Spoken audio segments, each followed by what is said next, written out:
तुकोबार आहे. या अभंगातून आपल्याला मानवाला संतांचा समागम घडला पाहिजे याविषयी अतिशय आता हसायला सांगतात. बाबांनो, मानवी जीवनामध्ये काही घडो का न घडो, पण जीवनामध्ये एक घडलं पाहिजे म्हणजे तो संत समागम घडला पाहिजे असं अतिशय आग्रहाने सांगतात. बाबांनो,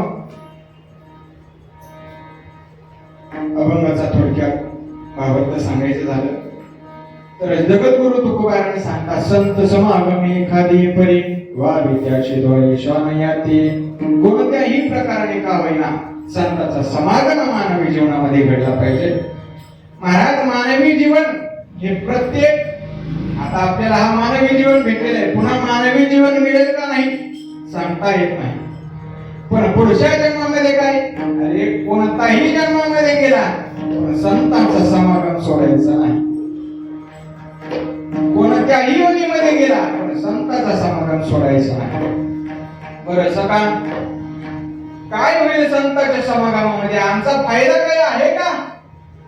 तेथे रामनाम, त्या ठिकाणी आपल्याला रामनामाचं श्रवण घडेल म्हणून त्यांच्या सहवासामध्ये जायचं आणि घडेल भोजन उचिष्टाचे.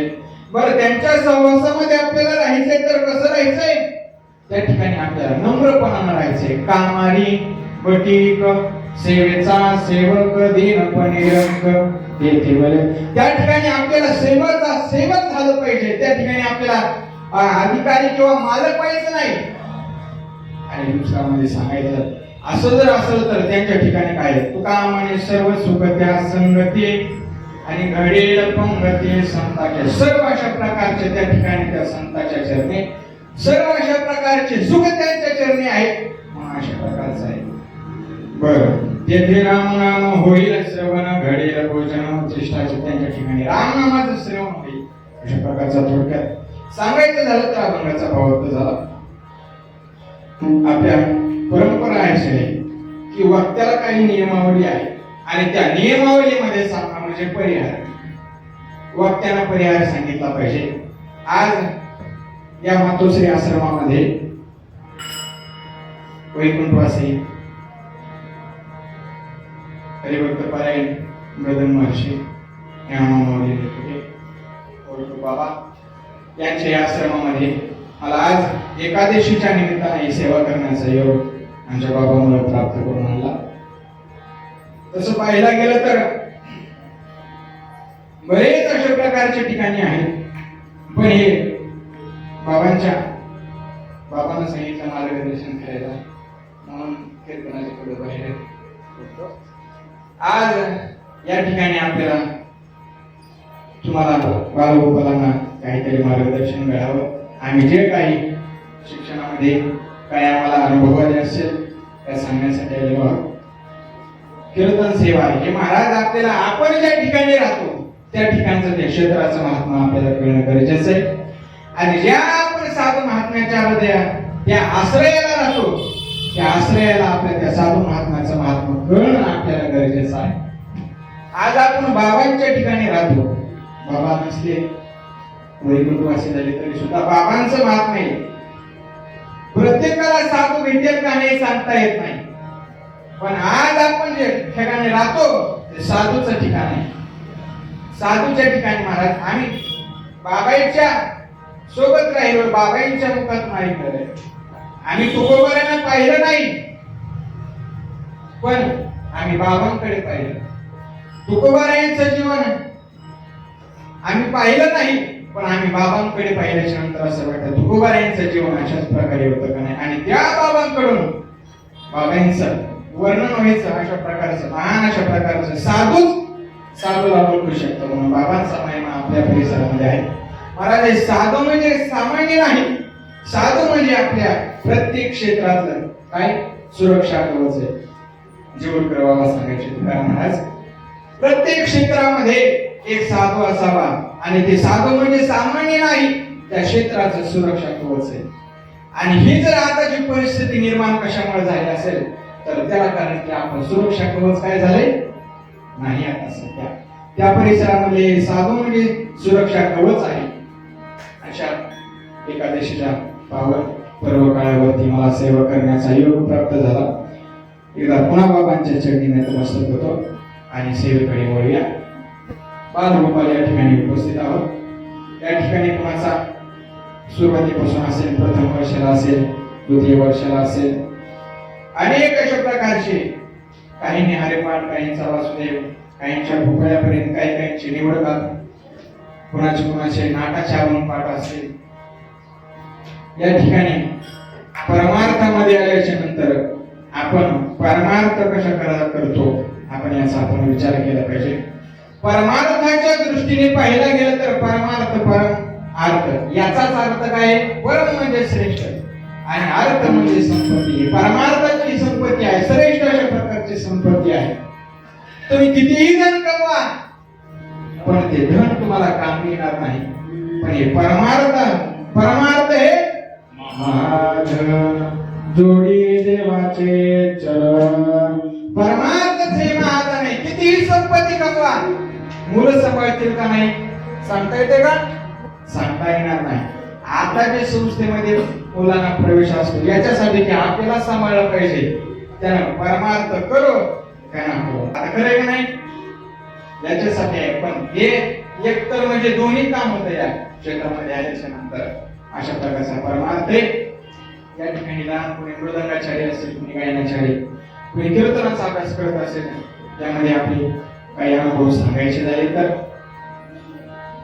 मी हरिभक्त पारायण मूर्ती बाबांकडे शिकलो, म्हणजे रामभाऊ महाराज यांच्या आश्रमामध्ये गेल्याच्या नंतर प्रथम वर्षाला पाहायला गेलं तर त्या ठिकाणी प्रवेश अगोदर नसतो. त्या ठिकाणी आपल्याला व्याकरणाची परीक्षा द्यावी लागते.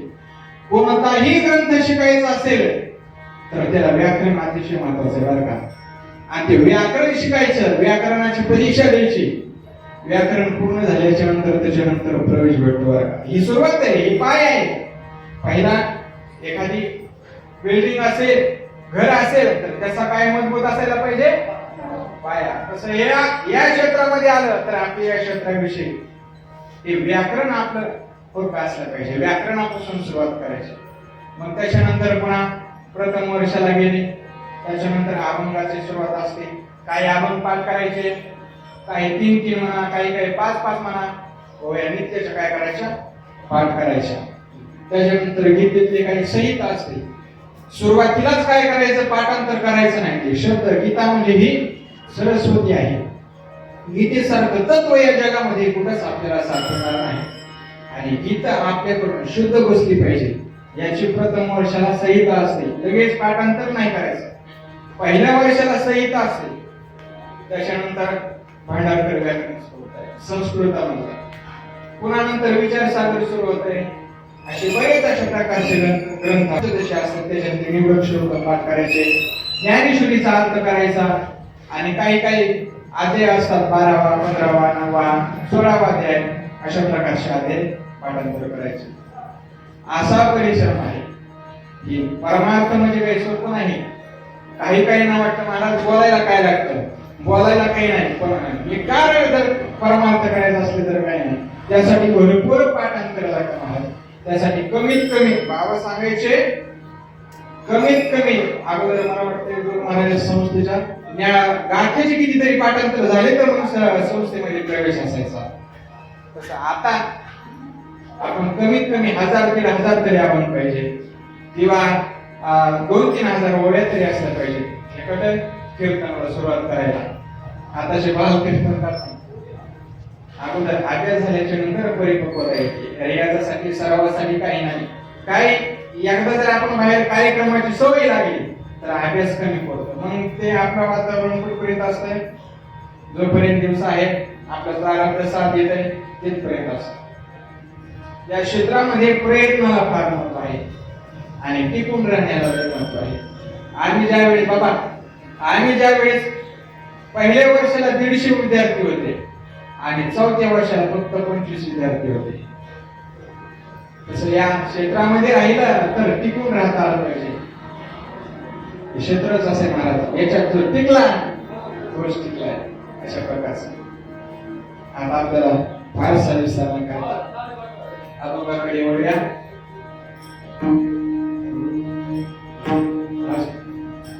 आमचे बाबा सांगायचे या परमार्थातला असे ना डॉक्टर बाबा सांगायचे, परमार्थातला असे लोकांना कधीच कौतुक करत नाही, परमार्थातला समोर समोर करत असे. मग काय करायचं, आम्ही एवढं करतो, साधना करतो आणि एवढं देवाचं गीत गातो, कीर्तन करतो आणि यामध्ये आम्हाला लोकांना कौतुक केल्यासारखं वाटत नाही. डॉक्टर बाबा सांगायचे, अरे परमार्थामधल्याची किंमत ही सामान्य माणसाला कळतच नाही, परमार्थातली किंमत ही आपल्यालाच कळत असते.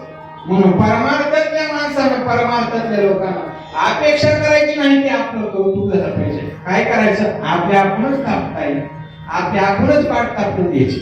अशा प्रकारचे डॉक्टर बाबा सांगायचे. चला, फार वेळ न घेता बोलायला गेलं तर कितीही वाटा येतात. अभंगाकडे वळूया. श्रीमंत श्री जगद्गुरु तुकोबाराय या अभंगातून संत समागम घडावा अतिशय आग्रहाने सांगतात. बाबांनो, मानवी जीवनामध्ये पाहायला गेलं तर 3 गोष्टी आहेत. काही आवश्यक आहेत, काही अनावश्यक आहे आणि काही अत्यावश्यक आहे. त्यामध्ये काही गोष्टी अनावश्यक आहेत आणि त्या अनावश्यक असणाऱ्या गोष्टी आपल्याला हव्याशा वाटतात आणि ज्या काही अत्यावश्यक वस्तू आहेत, ज्या गोष्टी आहेत त्या आपल्याला नकोशा वाटतात. पाहिलं गेलं कसं आहे, परमार्थ आपल्याला गोड वाटतो का नाही? आता परमार्थ लोकांना गोड वाटत नाही, फक्त त्याच्यातून परमार्थामधून आपली प्रतिष्ठा मिळाली, मान्यता करता परमार्थामध्ये चालू करतात काही काहीच. पण तसं नाही, परमार्थ आपल्याला गोड वाटला पाहिजे. ज्ञानोबा म्हणतात आपल्याला या संसार रूपी विषयानं काय केलेलं आहे, दंश केलेलं आहे. तसं पाहायला गेलं तर परमार्थ कसा आहे, गोड आहे. विषयाचा पडी पाडो, गोड परमार्थ लागे कडो, कडो विषय तो गोडो जीवासी झाला. कडू असणारा विषय आपल्याला कसा वाटतो, संसार पाहिला गेलं तर प्रथमतः कडू आहे पण आपल्याला गोड वाटतो. आणि परमार्थ पाहिला गेलं तर तो कसा आहे, गोड आहे पण तो कडू वाटतो. अशा प्रकारचं पाहता येतं. तसं काही अनावश्यक गोष्टी म्हणजे दारू पिणं ही आवश्यक गोष्ट नाही आणि अनावश्यक आहे पण आपल्याला अत्यावश्यक वाटतं. आता गावाकडच्या अनुभवावरून सांगतो बरं. आणि संत समागम ही अत्यावश्यक बाब आहे. संत समागम घडावा ही अत्यावश्यक बाब आहे, पण आपल्याला वाटते अशातल्या गोष्टी नाही ना. वाटते का आपल्याला अत्यावश्यक नाही, ते अत्यावश्यक वाटत नाही. आणि जो दुर्व्यसन आहे ते आपल्याला अत्यावश्यक वाटतं. गावाकडे आल्याच्या नंतर पाहिलं काही ना दारू पिल्याच्या नंतर कामच करता येत नाही. म्हणजे जी गोष्ट अनावश्यक आहे ती गोष्ट आपण अत्यावश्यक बनवली. आणि संत समागम ही अत्यावश्यक असताना आपण संत समागम करू नये हे आपलं दुर्भाग्य आहे. म्हणून संत समागम तुकोबाराय अत्यावश्यक सांगतात. या व्यसनापायी तर काय हो, 5 प्रकारच्या हानी मिळतात. मदिरा प्राशन करणं, पत्ती पिसत बसणं, जुगार खेळणे, याच्यात काय हानीच आहे. 5 प्रकारच्या हानी सांगतो. एक आर्थिक हानी आहे, विस्तार करत नाही. आर्थिक हानी आहे, पुन्हा कौटुंबिक हानी, सामाजिक हानी आणि पारलौकिक हानी. खेळी दूत कर्म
अशा प्रकारच्या हानी असताना सुद्धा आपल्याला ती गोष्ट अत्यावश्यक वाटते, त्याची गरज नाही तरी सुद्धा आपल्याला अत्यावश्यक वाटतं, हे आपलं दुर्भाग्य आहे.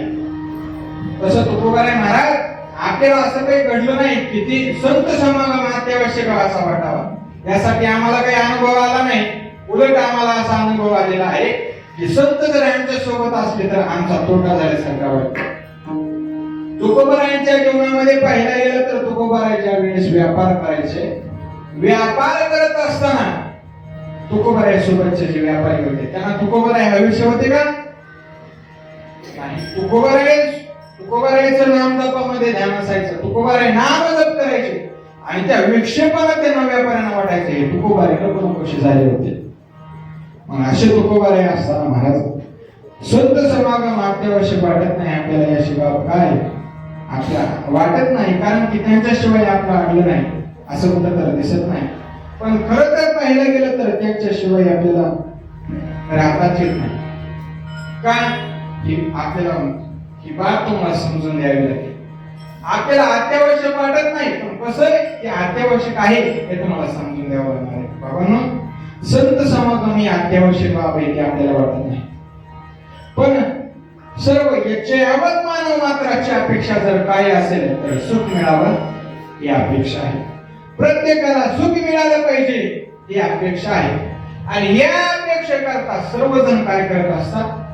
प्रयत्न करत असतात. यांचं कोणाचं द्विमत नाही. शेतकऱ्याला सुद्धा काय वाटतं? आपल्याला सुख मिळालं पाहिजे. कीर्तनकाराला सुद्धा काय वाटतं? आपल्याला सुख मिळालं पाहिजे. कोणताही वर्ग, शेतकरी असो, नोकरदार असो, आमदार असो, खासदार असो, स्त्री असो, पुरुष असो, बाल असो किंवा वृद्ध असो, देशभक्त असो किंवा हरिभक्त असो, सर्वांना काय लागतंय? सुखाची अपेक्षा आहे. याच्याकरता तर आपली तळमळ असते ना, सुखाकरता तर तळमळ आहे, सुखाकरता प्रयत्न आणि आपल्याला इच्छा आहे आणि त्यासाठी आपले प्रयत्न आहेत. इच्छा आणि प्रयत्न जर असेल तर आपल्याला ती वस्तू कोणतीही असो ते आपल्याला साध्य व्हायला पाहिजे. त्या दोन गोष्टी शास्त्राचा सिद्धांत आहे. इच्छा आणि प्रयत्न आले ना, ती गोष्ट आपल्याला प्राप्त झाली पाहिजे. आपल्याला सुखाची इच्छा आहे आणि सुखाकरता आपले प्रयत्न आहेत का नाही?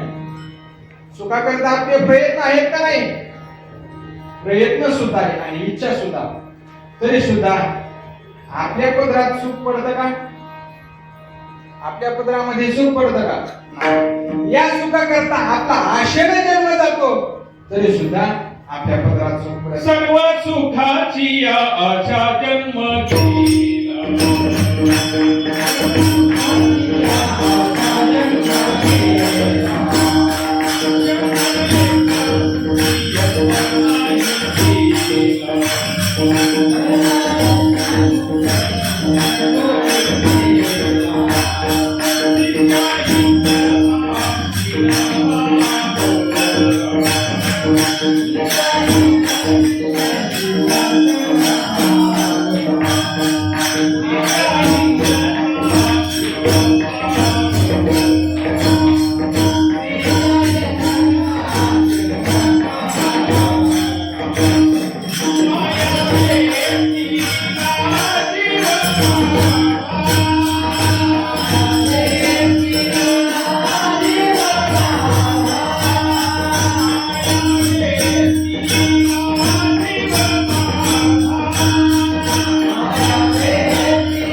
नाही.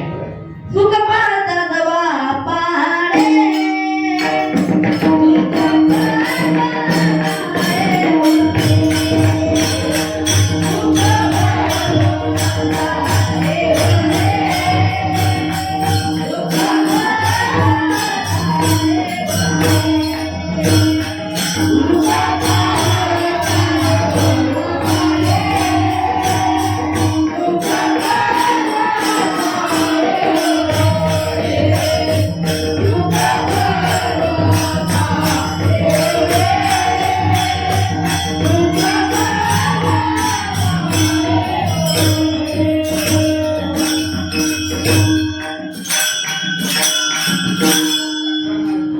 त्याच्यामध्ये पाहिला सुख तर केवढे सुख पाहता जवा काढे आणि दुःख पाहिलं गेलं तर पर्वत आहे एवढं दुःख आहे तरी सुद्धा आपण सुख मिळावं या आशेने आपण काय करतो हे कुणाचे प्रयत्न करत राहतो यासाठी आपण प्रयत्न करत राहतो तसं पाहायला गेलं तर आपले प्रयत्न आहेत पण तरी सुद्धा आपल्या पदरात सुख नाही गुरुवरे परमपूजनीय प्रातस्मरणीय मामासाहेब दांडेकरांचं एक सांगायचे आपल्याला सुखाकरता आपले प्रयत्न आहेत आणि आपल्या पदरामध्ये सुख पडत नाही का यासाठी एक छान दृष्टांत द्यायचे पूर्वीच्या काळी तेलगणी असायची तेल काढण्याची पद्धत असायची तेल काढायचंय त्यासाठी काय करायचं ते जवळचं म्हणा कशाचंही म्हणा ते शेंगदाणे म्हणा आणि अशा प्रकारचे काही म्हणा त्या ठिकाणी त्या तेलगण्यामध्ये काढायचं आता ती पद्धत नाही आता ऑइल मिल निघाले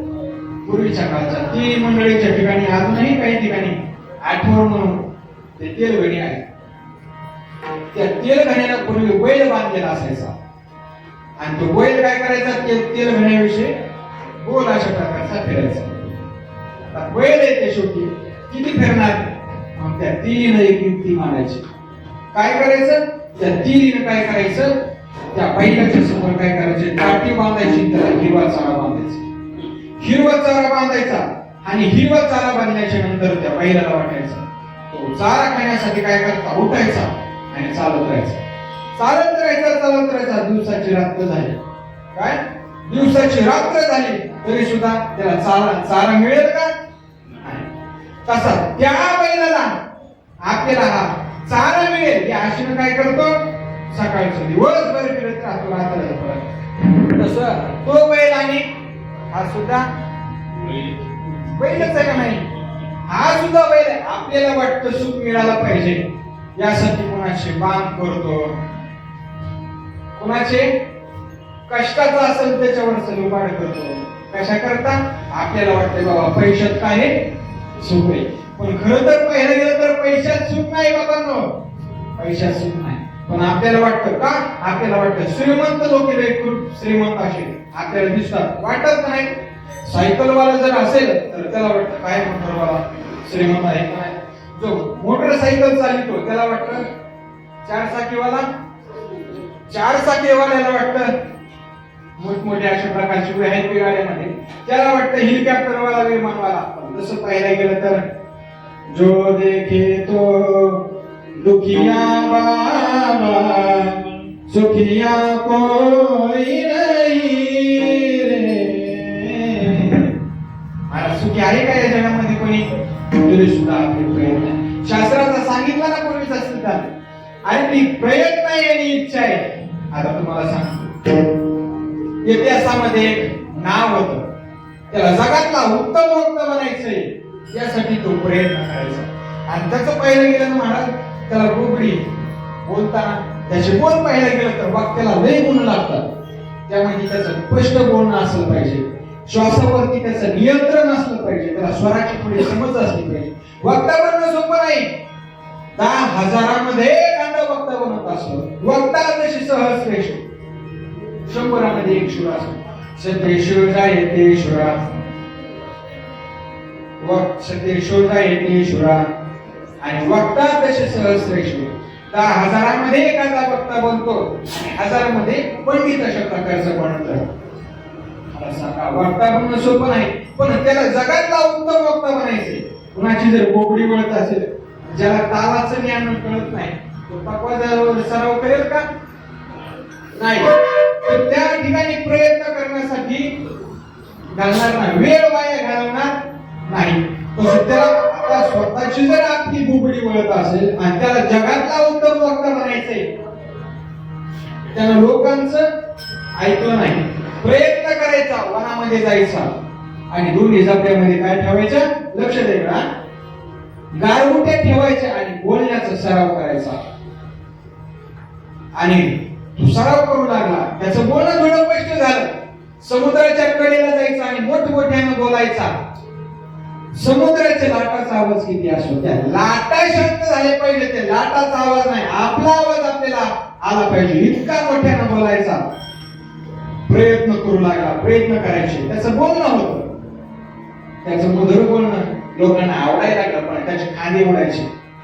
आता कीर्तनकार म्हणलं तर त्याचे हात त्या पायाच्या नाकापासून फेट्यापर्यंत काय करतात, लोक बघतात. आणि मार्गही सुद्धा आहे बरं का त्याला, वक्ता कसा बोलतो नाही, कीर्तनकारावर फेटा कसा घातलाय, अजून कंबर कशी बांधली, धोतर कसं घातलेलं आहे, पट्टा धोतर आहे का साधं धोतर आहे, प्रत्येकाला मार्ग आहे. महाराज वक्ता म्हणणं सोपं नाही, प्रत्येकावर लक्ष असतं. त्यानं आपलं लोकांचं म्हणणं सोडलंच नाही, लोक काय ते बोलणारच आहे. आणि तो बोलणं त्याचं मधुर झालं, अस्फलित झालं, बोलण्यामध्ये शब्दकोश येऊ लागले आणि त्याचं लोकांना आवडायला लागलं.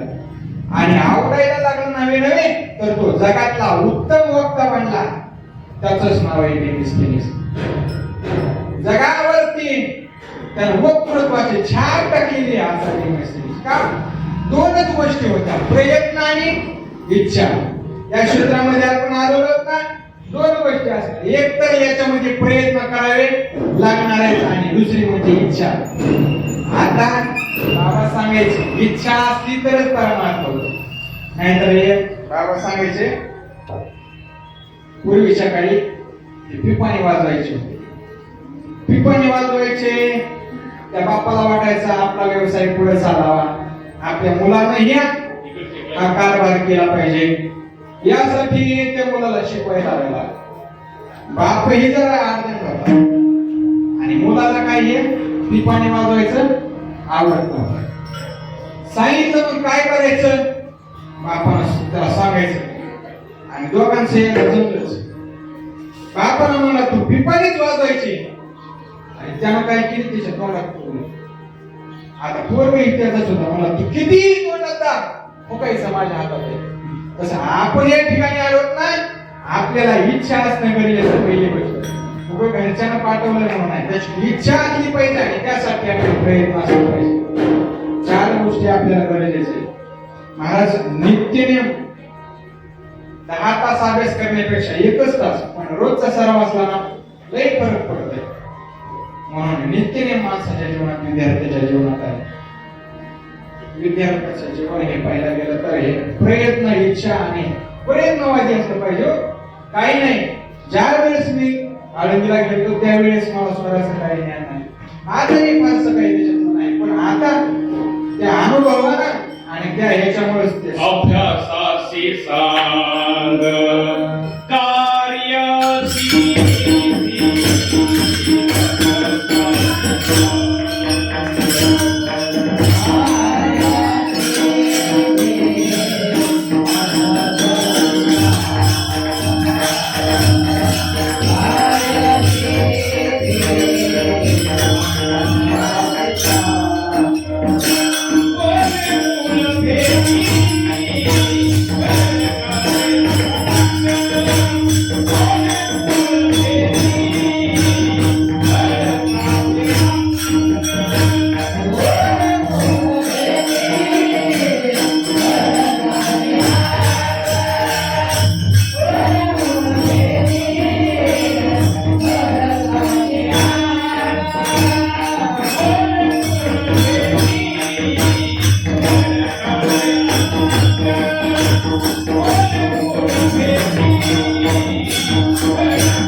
तुकारायांचं प्रमाण आहे. त्या खडकाला असे थेंब थेंब थेंब करून खडक काय करतो त्याचे ज्ञानोबराच्या 12व्या अध्यायामध्ये अभ्यासाची निवडे एकागती अंतराळाने व्याघ्र सर्व प्रांजळे केले. त्याच्यानंतर पुढचे बोलू ऐका. विष दिल्या हारी पडे समुद्री पाय वाट जोडे आणि एक युवाग ब्रह्मत्वकडे केले. अभ्यासानं काय होत नाही. विष माहिती काय? विष केल्याच्या नंतर काय होतं? माणसं मरून जातात. पण ते जर विष अभ्यासानं त्याचा विषाचा अभ्यास घेतला व रोज थोडं थोडं थोडं थोडं घेतलं तर ते विष आपल्याला काय होतंय? पचन होतंय. कशामुळे? अभ्यासामुळे. या अभ्यासामुळे या गोष्टी होतात. आपलं विद्यार्थी जीवन आहे या दोन गोष्टी असणं गरजेचं आहे. तसं परमार्थामध्ये सुद्धा आमचे प्रयत्न आहेत महाराज, इच्छा आहे, पण आम्हाला सुख मिळालं नाही ना.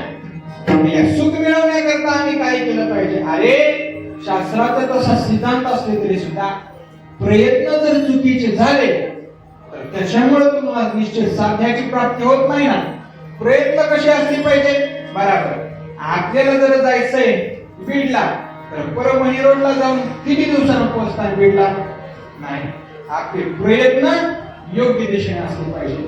तसं आपण पाहतो आपल्याला सुख मिळवायचंय, आपण सुख मिळवण्याकरता प्रयत्न इच्छा यासाठी आपण करतो, पण सुख त्याच्यामध्ये पाहतो. आपण संसारामध्ये काय पाहतो? सुख पाहतो. पण पाहायला गेलं तर सुख संसारामध्ये नाही. मग सुख कुठं आहे? सुख जर पाहायला गेलं तर सुख कुठे आहे? सुख पाहायला गेलं तर पंढरीशी भगवंताच्या चरणी आहे. अरे जो विठेवरती उभा आहे त्याच्या चरणी सुख आहे. सुख रूपायचे तुझे कोण सांगा आणि माझ्या पांडुरंगा सारखेचे, माझ्या पांडुरंगा सारखं दुसरं या जगामध्ये सुख आहे का?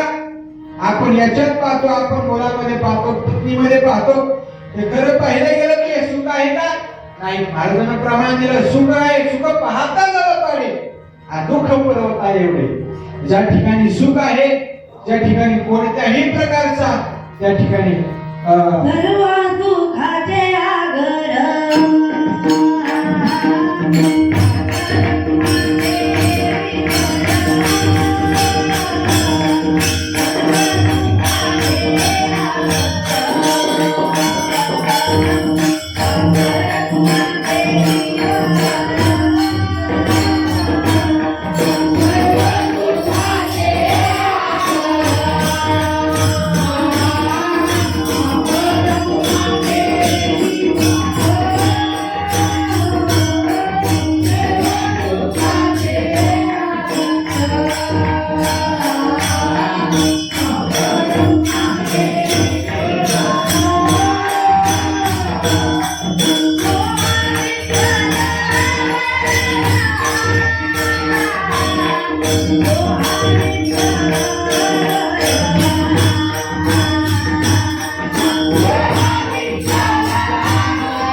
सर्व सुखाची आगर जनी म्हणे शारंगर आणि सर्व सुखाची आगर म्हणे नरहरी सोनार. अशा प्रकारचे सर्व सुख अशा प्रकारचे पाहायला गेले तर पांडुरंग म्हणजे देवाच्या ठिकाणी काही पाहे सुख आहे, पण आपण देवाच्या ठिकाणी त्याच्या ठिकाणी धावच नसते, आपले संसाराच्या ठिकाणी धाव असते. म्हणून आपल्याला दुःखाचे चटके बसत असतात. मग आपण त्या ठिकाणी त्या देवाच्या ठिकाणी गेल्याच्या नंतर त्या ठिकाणी आपल्याला सुख मिळेल. आपण इतरत्र जातो, याच्या सुख मिळेल त्याच्या सुख मिळेल नाही. चहा जर गोड करायचा असेल तर त्यामध्ये काय टाकावं लागेल? गोड टाक्यावर जमणार नाही का? गोड ही टाक्यावर जमला. तसंच तर आपलं जर जीवन सुखी बनवायचं असेल ते विना जीवा सुख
देव आपलासा केला पाहिजे.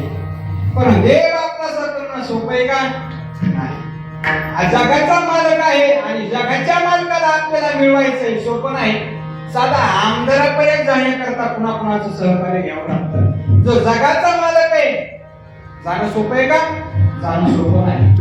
त्याला आपल्याला सहकार्य करावं लागतं. जसे आमदाराला पीए पर्यंत जावं लागतं किंवा त्यांचा पुन्हा तरी सरपंचाला म्हणा कुणा तरी न्यावं लागतं.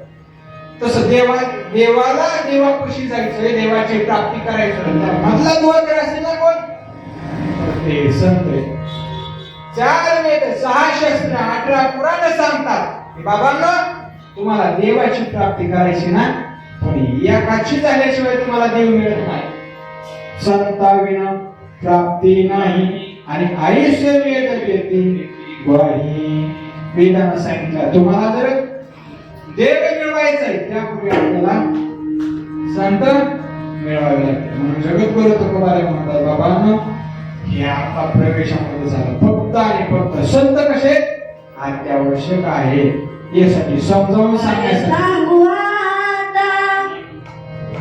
संत हे आपल्याला अत्यावश्यक अशा प्रकारचे आहेत इतकं समजावून सांगण्याकरता इथपर्यंत आलं.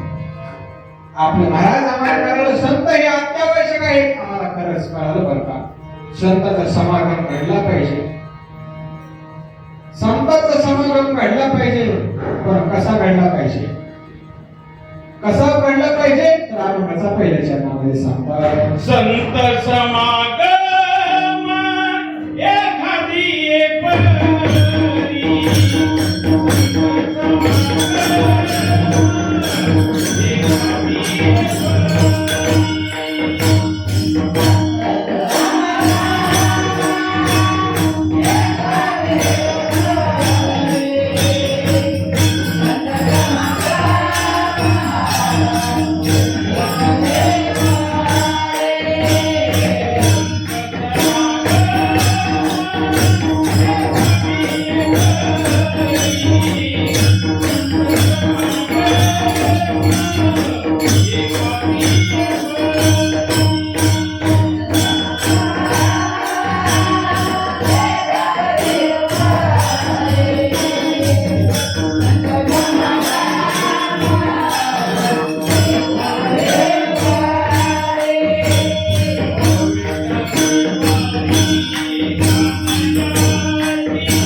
संत समागम एखादे परी.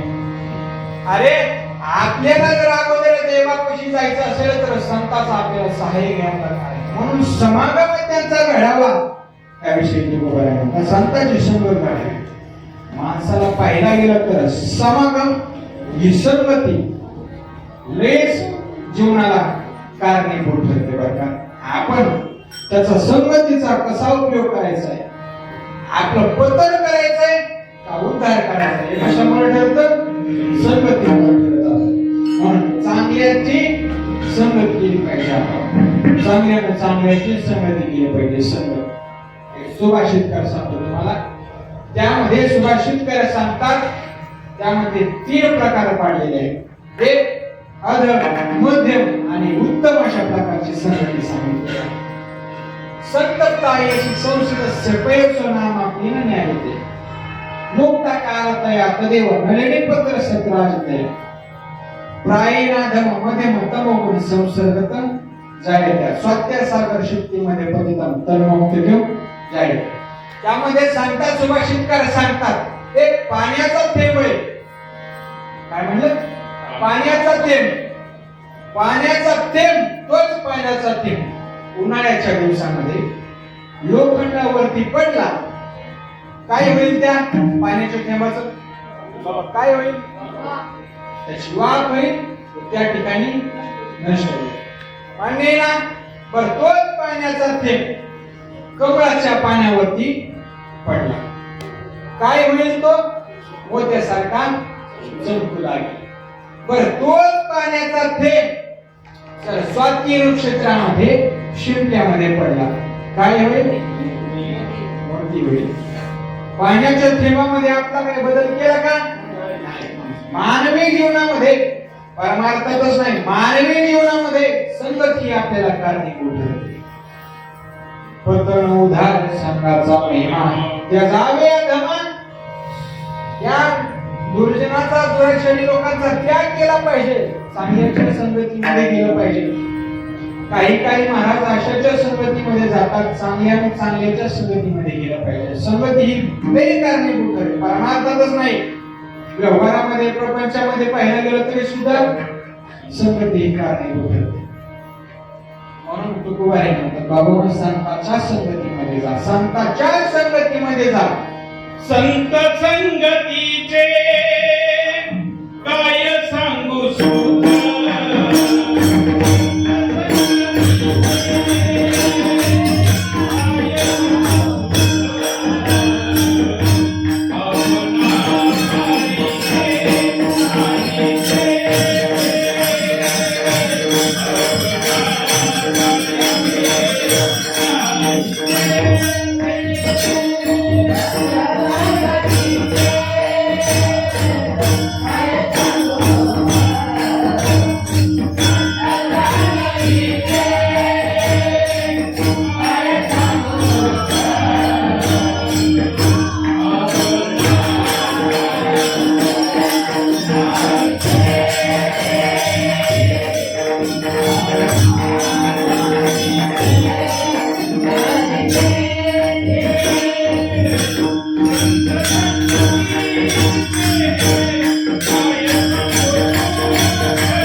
म्हणजे आपण जर संगत चुकली, आपण योग्य मार्गाला असतो, काही वारी मला जातात, पण संगत जर चुकली तर पंढरपूर पर्यंत जाऊ शकतो. वारीची आणि यांची या दिंडीची आणि याची भेटच नाही. भेट झाली तर 1 किलोमीटर पुढे, नाहीतर माग, नाहीतर पंढरपूर.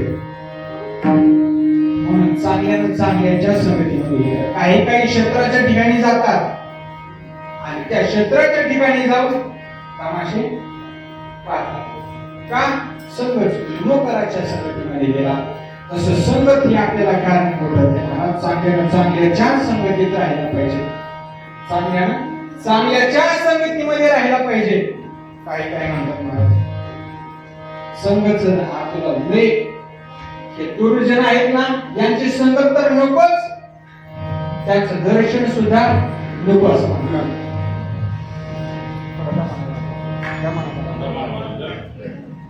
आता तुम्हाला एक दृष्टांत देतो. तुम्हाला कधी वाटतं का आपली आणि विंचवाची भेट व्हावी? हा, आता हे पावसाळा आहे, विंचवाची ना आपली भेट व्हावी वाटतं का?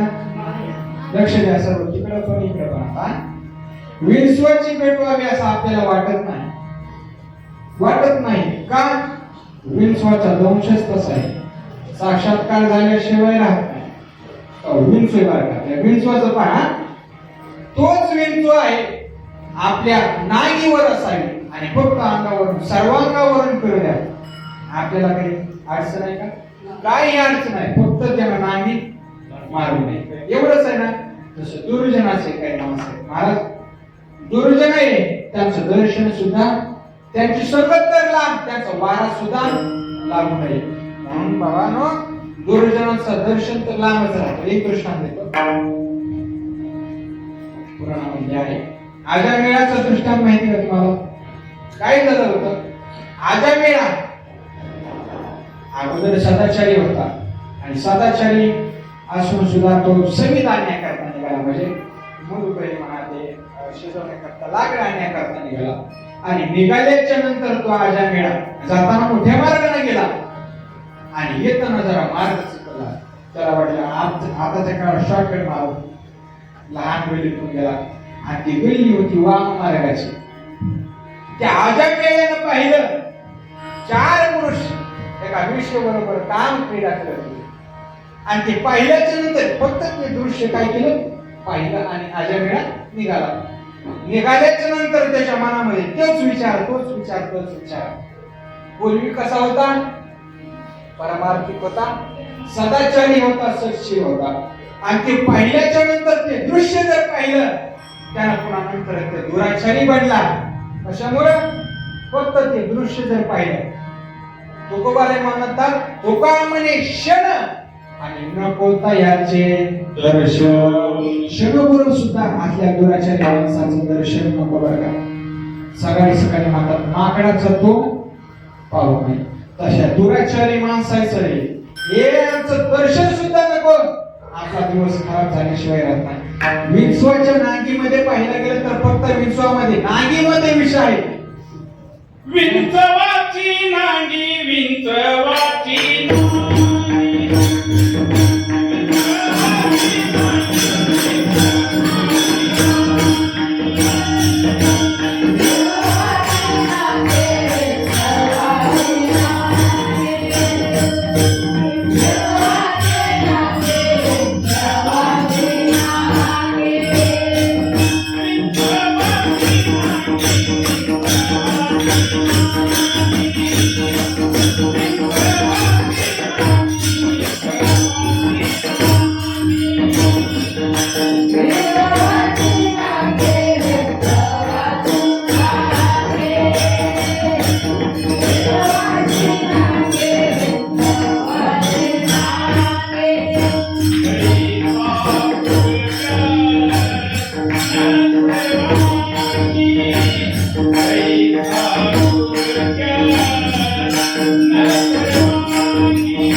अंगामध्ये काय विष आहे, म्हणून त्यांची संगती नकोच.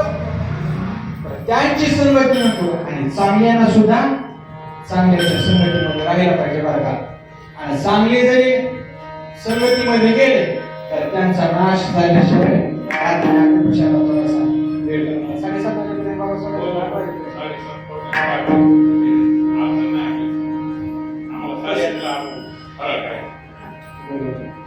तसं त्या दुर्जनामध्ये पाहायला गेलं तर सर्व अशा प्रकारचे आहे. चांगल्यानं चांगल्याच्या संगतीमध्ये राहायला पाहिजे.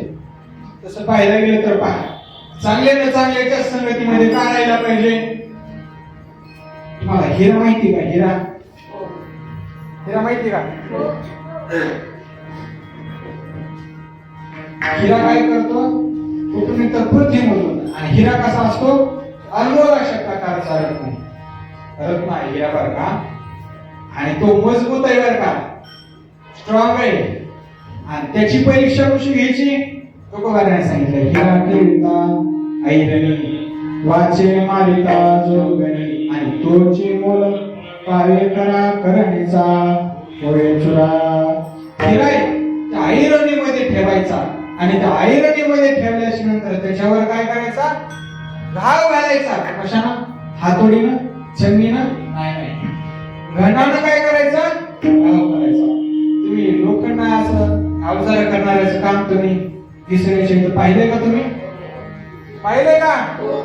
एक महिला काय करते? त्या लोखंड तापलेला असतं त्याच्यावरती काय करते?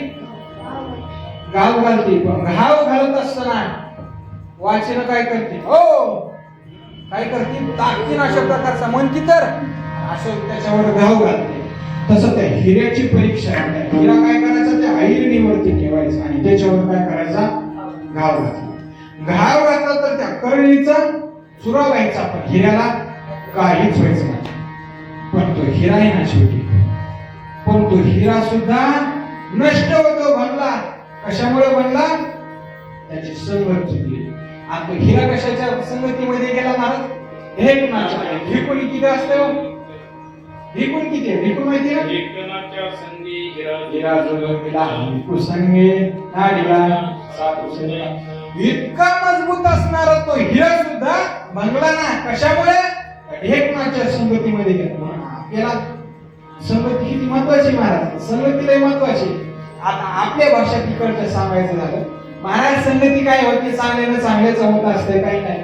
संगती ही काही परिणाम करत नाही. आपल्याकडे मन आहे, धावड्या शेजारी वाहन नाही, इमन आहे ना. का? विसंगत कारणीभूत ठरतोय. तसं विठ्ठला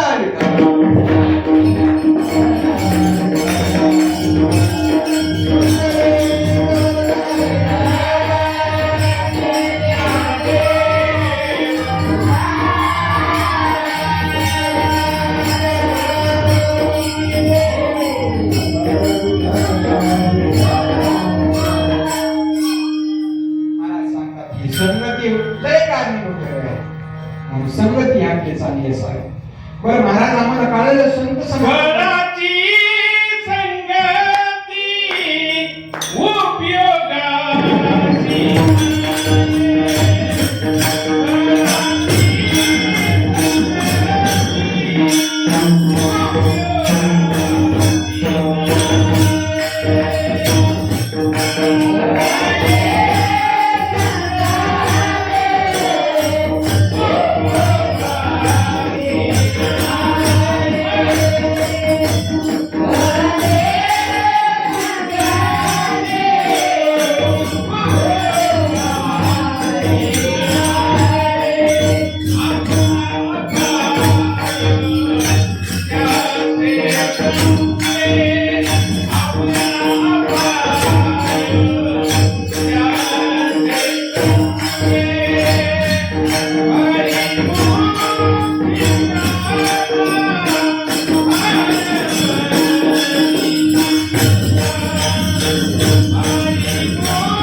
अशा खळाची संगतीमध्ये आपण जायचं नाही.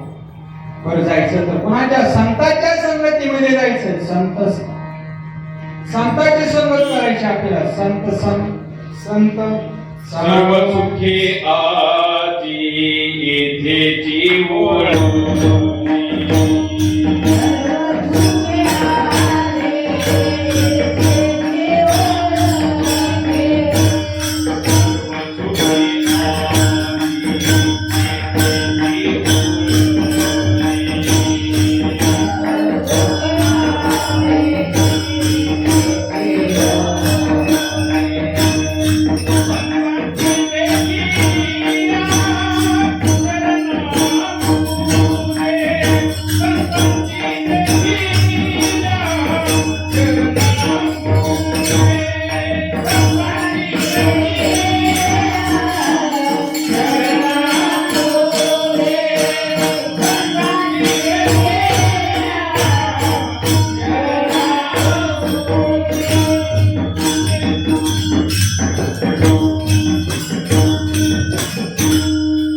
संगती आपल्याला कारणीभूत होते.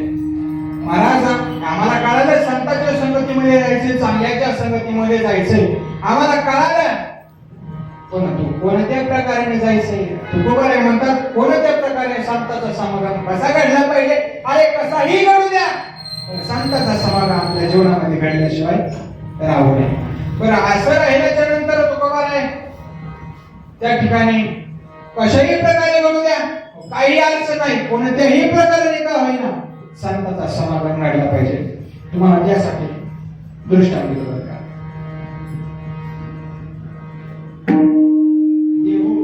कडुसे गाव आहे. कडुसे गावामध्ये गंगाराम मवाळ हे राहायचे. आणि त्यांची काय झाली, म्हैस हरवली. आणि म्हैस शोधण्याकरता ते गंगाराम मवाळ हे निघाले. म्हैस शोधण्याकरता निघाले. म्हैस शोधतायत आणि भंडारा डोंगराच्या जवळ गेले. आणि भंडारा डोंगराच्या जवळ गेल्याच्या नंतर ते भंडारा डोंगरामध्ये गेल्याच्या नंतर पाहतात तर ते तुकोबाला एक व्यक्ती होता. आणि त्या व्यक्तीला गंगाराम मावळाला वाटलं आपण इकडं तिकडं विचारण्यापेक्षा शोधण्यापेक्षा त्या व्यक्तीला काय केलं, विचारलेलं बरं आहे. आणि ती होती तुकोबाराय. तुकोबाराय होते आणि त्याने विचारलं. तुकोबारायकडे गेला, महाराज एक विचारू का? तुकोबाराय म्हणतात विचार ना. तुकोबारायला वाटलं काय हिताच्या गोष्टी सांगतो का काय, आपला आत्मविषयी अशा प्रकारचा विचार करतो का काय. मला महाराज माझी म्हैस पाहिली का? आता तुकोबारायने डोक्याला हात लावला. अरे म्हैस पाहण्यासाठी पाहतो का, माझी म्हैस पाहिली का? तुकोबारायला वाटलं आता म्हैस पाहण्यासाठी, महाराज माझी म्हैस पाहिली का? तुकोबाराय म्हणतात बाबा अरे मानव त्या म्हैस पाहण्यासाठी नाही तर देव पाहण्यासाठी मिळालेला. आणि काय म्हैस पाहण्यासाठी प्रयत्न करतोस? देव पाहण्यासाठी प्रयत्न करतो. तुकोबारायला महाराज मी काही कीर्तन ऐकायला नाही, प्रवचन ऐकायला, माझी म्हैस कुठे ते सांगा. म्हैस पाहण्यासाठी आलो.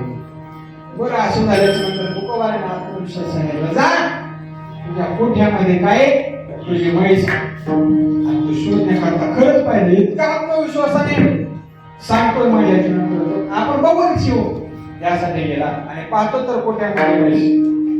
मला संतांचे शब्द येते, तुकोबारायांचा शब्द नाही, बा नाही. तुकोबाराय संताचा महिमा तो बहु दुर्गा.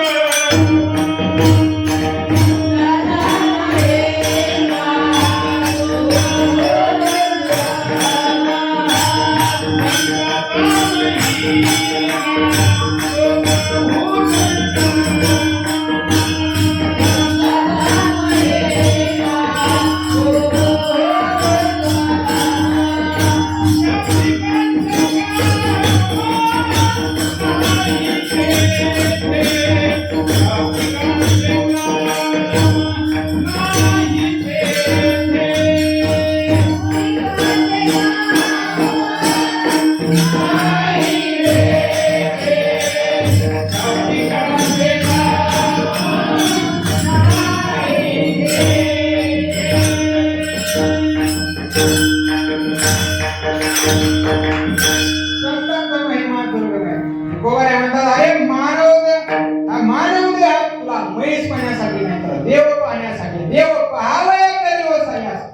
शब्द आठवले आणि तो गंगा देव पाहावया गेलो तो देव चिमुरी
तुकोबारायांच्या शरणाला आणा. देव पहा तुकोबारायांना देवाचा साक्षात्कार करतात.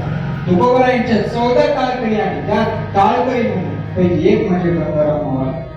आणि गंगाराम मावळ जसं ज्ञानेश्वरी जर कोणी लिहिली असेल तर आपण काय सांगतो सके 1272 टीका केली ज्ञानेश्वरी. सच्चिदानंद बाबा सच्चिदानंद बाबाचं नाव येतं ना तसं तुकोबारायांचा गाथा जर कोणी लिहिला असेल इतका अधिकार प्राप्त झाला. काय हो काही नाही फक्त तुकोबारायांसाठी एवढा समागम त्यांना घडला.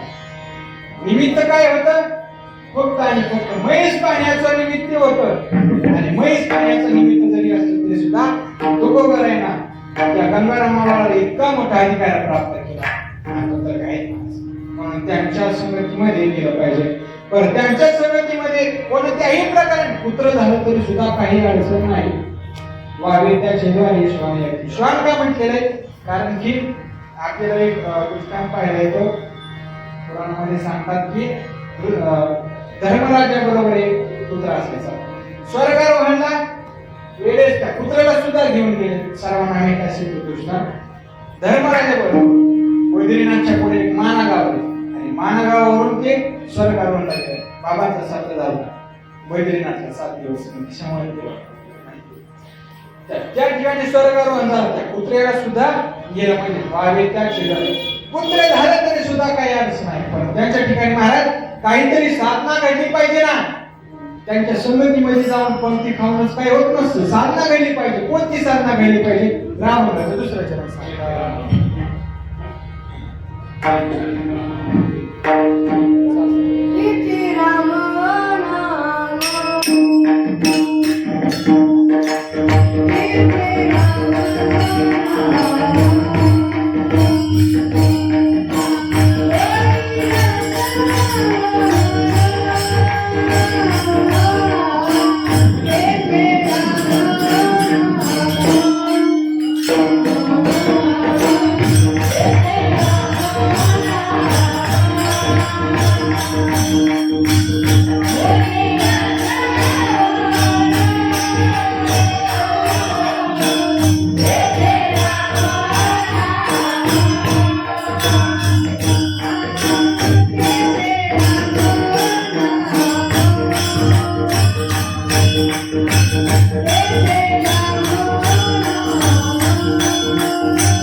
संगतीमध्ये जावं, पण त्या ठिकाणी आमची साधना घडली पाहिजे ना.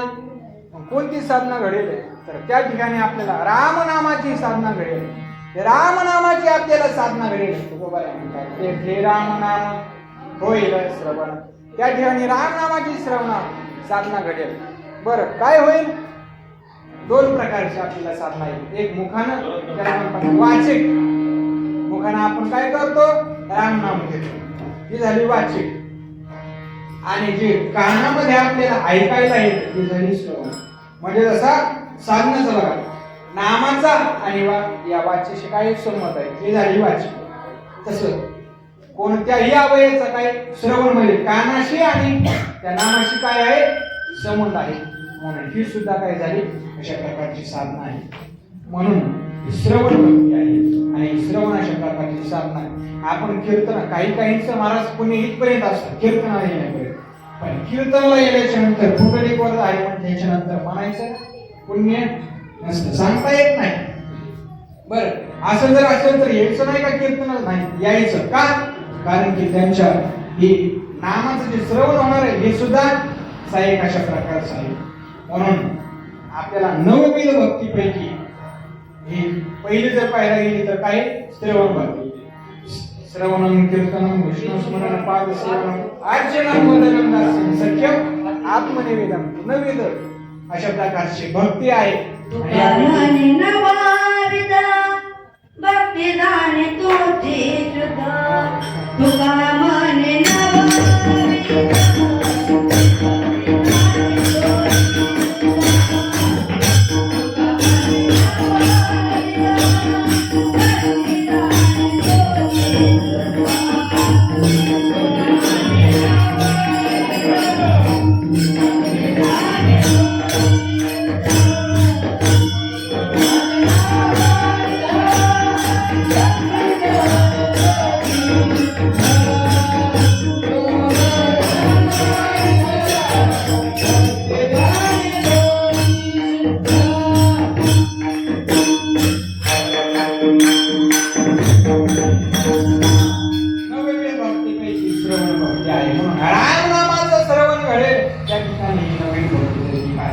श्रवण घडल्याकडे आपल्या आता 7:30 वाजले आहे. आमचे भगत मला सांगायचे रोग होईल इतकं खाऊ नये, कर्ज होईल इतका व्यवहार करू नये, आणि लोक कंटाळतील इतकं कीर्तन करू नये ना. बस झाली ना 7:30, तो अजून आहे ते पुन्हा पाण्यात जाईल. चला कामारी आता आपल्याला थोडक्यात आवडायचं आहे. रामनामाचं श्रवण घडेल. कुणाला श्रवण? महाराज श्रवणामध्ये आपल्या कृष्णाला पाहता येतील. दुसऱ्या चरणावर देऊया महाराज. पण त्यांच्या ठिकाणी आपल्याला राहायचं तर कसं राहायला पाहिजे? कामारी बटीक सेवेचा सेवक दीनपणे रंग तेथे बोले. त्यांच्या ठिकाणी आपल्याला राहायचं तर कामारी होऊन राहिलं तर आता महाराज आहेत. आणि संस्थेमध्ये जर प्राधान्य काही दिलं तर सेवेला प्राधान्य दिलं असतं. खरं तर तुम्ही विद्यार्थी, तुमच्यासाठी महत्वाचं आहे. तिकडे तेवढ्याशा कोपऱ्यापर्यंत तेवढ्याशा त्याकडे लक्ष द्यायला. मला कमी पाठांतर झालं तरी सुद्धा हरकत नाही, पण सेवेला प्राधान्य झालं पाहिजे. काही त्या ठीक आहे महाराज, कमी पाठांतर झालं तरी सुद्धा काही हरकत नाही, पण ते कमी पाठांतराचं ज्ञान उपयोगाला येतं. पण जास्त पाठांतराचं सेवे नाही केलं तर ते ज्ञान उपयोगाला येत नाही. सेवेला प्राधान्य महाराज, सेवेला प्राधान्य. स्वयंपाका सकट सगळे अशा प्रकारचे विद्यार्थी असले पाहिजे, लहान अशा प्रकारचे. सेवेला प्राधान्य, सेवेला. ज्ञानोबाराय सुद्धा म्हणतात आपल्याला ज्ञान मिळवायचंय ना, ज्ञान मिळवण्याच्या अगोदर सेवा करणं गरजेचं आहे. जे आपल्याला पाहतो हे मंदिर आहे या घरामध्ये, त्याच्यात ते दरवाजा आहे, दरवाजाच्या पलीकडे आपल्याला जायचंय तर दरवाजामधूनच जावं लागेल का नाही? बोलत जा दरवाजा. तसं ज्ञान जर मिळवायचंय आपल्याला तर ज्ञान मिळवण्याकरता सेवा करणं. जे ज्ञानाचा वृता तेच सेवा करता तो स्वातंत्र्य सोडा वळे तुमने संत सेवा हेची देवा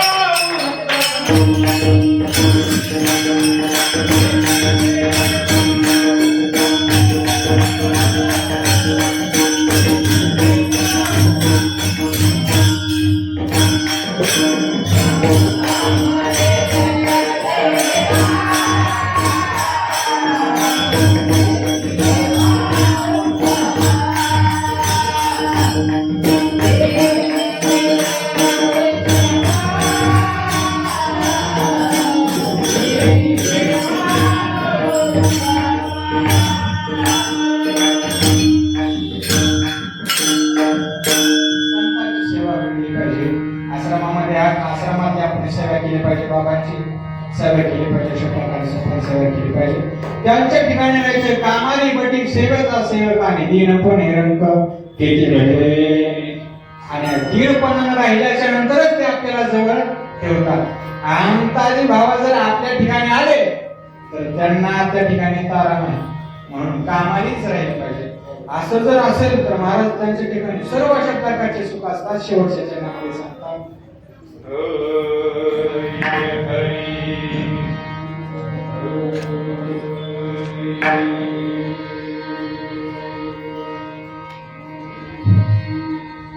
तुका म्हणे सर्व तुका म्हणे सर्व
त्यामुळे सर्व सुख त्या संगती घडेल पंगती संतांचे मन त्याच्या ठिकाणी सर्व अशा प्रकारचे सुख आहे तेथे राम नाम होईल श्रवण घडेल भोजन उच्चिष्टाचे म्हणून आपण संतांच्या संगतीमध्ये गेलं पाहिजे.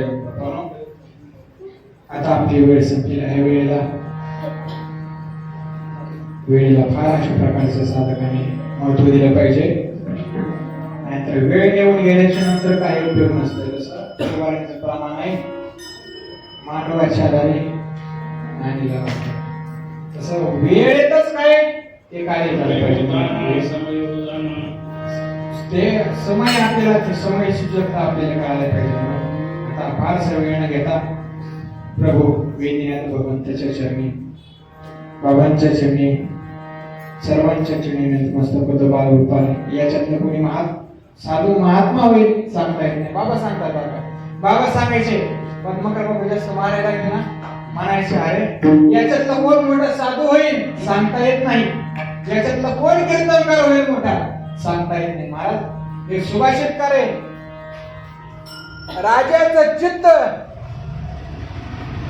कृपणाचं धन स्त्रीचं चरित्र आणि पुरुषाचं भाग्य देवाला सुद्धा याच्यातला कोण महाराज काय सांगतात प्रारब्धानं कोण कधी मोठा माझा साधू महात्मा होईल सांगता येत नाही.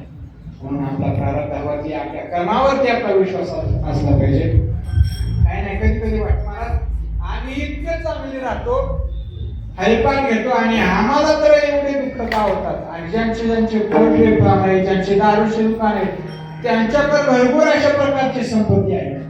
काही नाही ज्ञानवाले म्हणतात भाग्याचे नी पडसे बुद्धिमाचे नीसे मग समृद्धी जाता पैसे घरली. कोणत्याही कारणावरून आपण प्रारब्ध आपल्याला ते भोग देत असं म्हणून आपण कर्मप्रधान जीवन आहे म्हणून आपण चांगलं कर्म केलं पाहिजे. म्हणून नाही नाही का कर्म तसं आपल्याकडे आपल्या वाटेला ते फळ भोगायला येतात. फार वेळ न घेता ज्ञानोबारांच्या चिन्हात मस्त बोलतात तरी निवते पुरते अधिक ते सरते करून घ्यावे तुमते विनविकासे ना तरी बालक गोडा बोले वा पुढा चुका पावले ते चोज करुणे मावले जय जय ज्ञानेश्वर